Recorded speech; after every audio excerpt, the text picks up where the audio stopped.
Hi friends, எல்லாருக்கும் வணக்கம். இன்னைக்கு நம்ம முதல்ல பார்க்க போற படத்தோட பேரு ஜஸ்ட் மெர்சி. இந்த படத்தோட ஆரம்பத்தில் அமெரிக்கால ஜானி அப்படிங்கிற கருப்பினத்தை சேர்ந்த ஒருத்தர் தன்னோட வேலையை முடிச்சுட்டு வீட்டுக்கு போகும்போது போலீஸ் அவரை அரெஸ்ட் பண்றாங்க. அவர் மேல என்ன குற்றச்சாட்டு அப்படின்னா, இந்த மாதிரி ஒரு 18 வயசு பொண்ணை நீ கொன்னுட்ட அப்படின்னு சொல்லி அவர் செய்யாத குற்றத்தை அவர் மேல சுமத்தி ஜெயில போட்டுறாங்க. அவருக்கு மரண தண்டனையும் வாங்கி கொடுத்துறாங்க.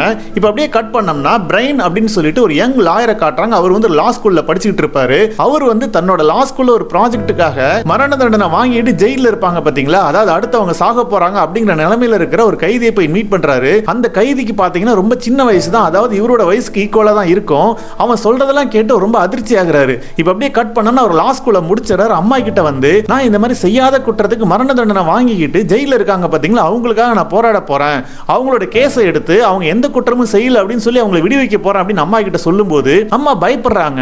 இந்த மாதிரி வேலைக்கெல்லாம் போனீங்கன்னா ஏகப்பட்ட பின் விளைவுகள்லாம் வரும், அங்க மோசமான ஆட்களை சந்திக்க வேண்டியது வரும், இன்ஃபேக்ட் உன்னோட உயிருக்கே பெரிய பிரச்சனையா வரும் அப்படின்னு சொல்றாங்க.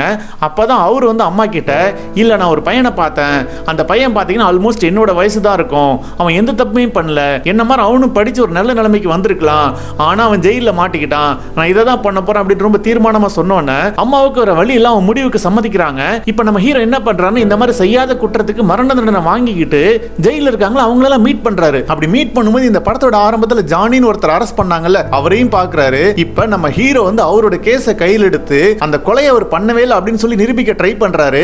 இப்ப எப்படி நம்ம ஹீரோ அதை நிரூபிச்சாரு, இந்த மாதிரி செய்யாத குற்றத்துக்காக மரண தண்டனையில் இருக்கிற எத்தனை பேருக்கு அவர் நீதி வாங்கி கொடுத்தாரு அப்படிங்கிறது எல்லாத்தையுமே ரொம்ப ரியலிஸ்டிக்கா சொல்லியிருக்கிற கதை தாங்க இந்த கதை. இந்த கதை ஒரு உண்மை கதைன்னு சொல்றாங்க. உங்களுக்கு பிடிச்சிருந்தா நீங்க போய் பாருங்க. அடுத்து நம்ம பார்க்க போற படத்தோட பேர் பலூன். இந்த படத்தோட ஆரம்பத்தில் ஒரு கார்டை போடுறாங்க. அந்த கார்டுல 1972 இருந்து 1988 காலகட்டத்தில் கிழக்கு ஜெர்மனியிலிருந்து மேற்கு ஜெர்மனிக்கு சுமார் 38,000 மக்கள் இல்லீகலா டிராவல் பண்ண ட்ரை பண்ணி தோத்து போயிட்டாங்க. அதுவும் இல்லாம அந்த டைம்ல அங்க இருக்கிற பார்டரை தாண்டி போக ட்ரை பண்ண 462 பேர் அந்த அரசாங்கம் சுட்டு கொன்னுடுச்சு. இந்த மாதிரி இங்க இருந்து தப்பிச்சு போக ட்ரை பண்ணாங்க பாத்தீங்களா, அவங்க எல்லாத்தையுமே அந்த நாட்டுல தேச துரோகி, அதாவது ட்ரைட்டர்னு சொல்லி கூப்பிட ஆரம்பிச்சாங்க அப்படின்ற மாதிரி அந்த கார்டுல போடுறாங்க. இரண்டாம் உலக போருக்கு அப்புறம் கிழக்கு ஜெர்மனி மேற்கு ஜெர்மனி அப்படின்னு பிரிஞ்சிருக்கும். இந்த கிழக்கு ஜெர்மனில வாழ்ற மக்களுக்கு அந்த நாட்டோட சட்டத்திட்டங்கள் ரொம்ப கடுமையா இருக்குன்னு ஃபீல் பண்றாங்க. இந்த மேற்கு ஜெர்மனில சில பேர் அப்பா அம்மா இருப்பாங்க, அவங்களோட பசங்க எல்லாம் கிழக்கு ஜெர்மனில இருப்பாங்க, அதனால அங்க இருந்து இங்க வர ட்ரை பண்ணுவாங்க. ஆனா கடுமையான சட்டத்திட்டங்கள்ல தரை வழியாக விமான வழியாக போக விடாம ஏகப்பட்ட ரூல்ஸ் அண்ட் ரெகுலேஷன்ஸ் எல்லாம் போட்டிருப்பாங்க.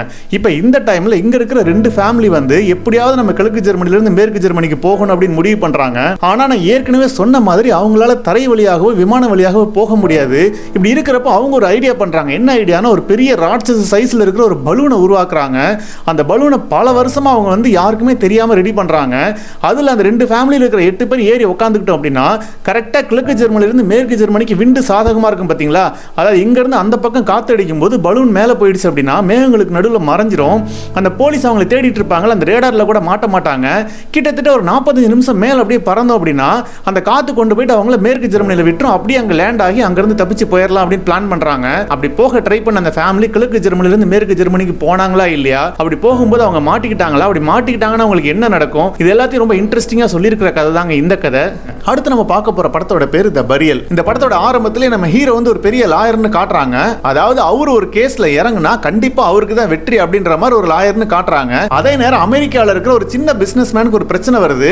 என்ன அப்படின்னா, அவர் பரியல் ஹோம்ஸ் வச்சிருக்கிற ஒரு பிசினஸ் பண்ணிட்டு இருக்காரு. பரியல் ஹோம்ஸ்னா ஒண்ணு இல்லங்க, கல்லறை தான். அந்த நாட்டுல எல்லாம் கல்லறைகள்லாம் பிரைவேட் கையில தான் இருக்கு. ஒரு பணத்தை புதைக்கணும்னா நம்ம அவங்க கிட்ட தான் போய் சேரணும். அவங்க கிட்ட ஏகப்பட்ட ப்ராடக்ட் வேரியேஷன்ஸ் இருக்கும். அதுல ஒன்று நம்ம செலக்ட் பண்ற மாதிரி ஒரு சிச்சுவேஷன்ஸ்லாம் அங்க இருக்கு. இப்படி இருக்கிறப்ப இவருக்கு பண பற்றாக்குறை வருது. அதனால இவர் தொழிலே திமிங்கலமா இருக்கிற, அது ரொம்ப பெரிய ஆர்கனைசேஷனா இருக்கிற லோவன் அப்படிங்கிற ஒரு குரூப் கிட்ட போயிட்டு அவர் ஒரு டீல் போடுறாரு. அது என்ன அப்படின்னா, என்கிட்ட இருக்கிற 3 முக்கியமான பரியல் ஹோம்ஸ் உங்ககிட்ட வித்தறேன் அப்படின்னு சொல்லி தன்னோட லாயர் வச்சு ஒரு கான்ட்ராக்ட போடுறாரு. அது இல்லாம இந்த சின்ன பிசினஸ்மேன் டெத் இன்சூரன்ஸ் வச்சிருப்பாரு. இப்ப அவங்க கிட்ட இன்னொரு டீல் போடுறாரு. அது என்ன அப்படின்னா, இந்த மாதிரி அமெரிக்கால இருக்கிற மிசிசிப்பி அப்படிங்கிற ஸ்டேட்ல நீங்க எந்த ஒரு டெத் இன்சூரன்ஸ் விற்க கூடாது அப்படின்னு சொல்லி ஓரல் கமிட்மெண்ட் வாங்கிக்கிறாரு. ஆனா அந்த பெரிய கம்பெனி இருக்காங்கல்ல, அவங்க அந்த கான்ட்ராக்ட் ஹானர் பண்ணவே இல்லை. கிட்டத்தட்ட 6 மாசம் ஆகி எந்த பணத்தையும் அனுப்பல. இதனால கடுப்பானவர் என்ன பண்றாரு அப்படின்னா, அவர் மேல கேஸ் போடுறாரு. அந்த கேஸ்க்கு நம்ம ஹீரோ லாயர் அப்பாயின்ட்மெண்ட் பண்றாங்க. இத பார்த்துட்டு அவங்களும் ஒரு லாயரை போடுறாங்க.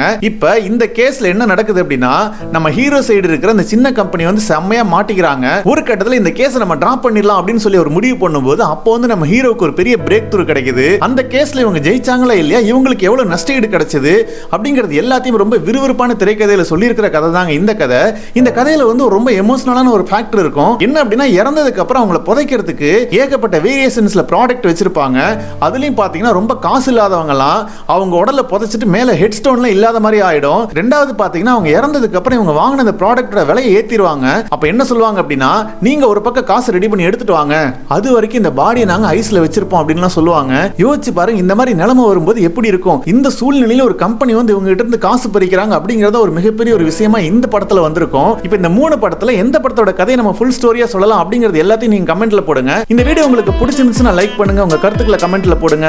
இன்னும் இதே மாதிரி வீடியோ பார்க்கணும்னா அந்த சேனலுக்கு சப்ஸ்கிரைப் பண்ணுங்க. மீண்டும் சில வித்தியாசமான கதைகளுடன் உங்களை சந்திக்கும் வரை உங்களிடமிருந்து விடைபெறுகிறேன். நன்றி, வணக்கம்.